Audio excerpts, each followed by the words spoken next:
Broncos' first possession of the second half, Christian Kirksey, great interception. And I do not want to take away from Kirksey and the great athletic play that he made, Shaun. But this is the only time we're going to mention a linebacker the whole show, unless you've got something to say about him, because they were invisible for the most part in this game, especially in the run game. I'm like, why is the secondary having to make every tackle? The linebackers don't make tackles in the run game, and you can run on the Texans. And I thought, frankly, the Texans got lucky because the Broncos could have run the ball all day, just like the Colts did last week, and you get away with it because the Texans linebackers don't, they just don't tackle the football. They don't anticipate well. They're not there.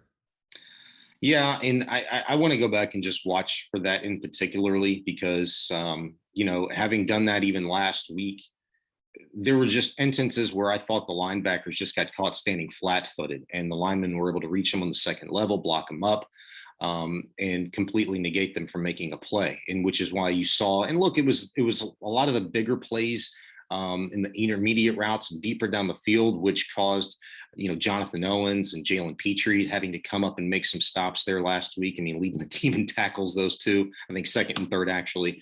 But today, I did notice some of the same things, in live action. And I think it could be a schematic thing that Lovey's going to have to figure out how to overcome as well. Being able to put those guys in better position. And maybe it's a little bit of motion, maybe it's a little bit of offensive alignment that is causing them to maybe be stuck a little bit too inside the box and not being able to go a little bit free range, sideline to sideline, get a little bit deeper in their zone coverages to negate some of those intermediate to deeper passes down the field. I just thought it was unfortunate today because, Christian Kirksey, you mentioned there, made an excellent play and cover. I thought it was one great coverage and a fantastic job to continue to fight for that ball and just create contact for that ball to come loose. He had really good coverage, even to that last touchdown, that he gave up.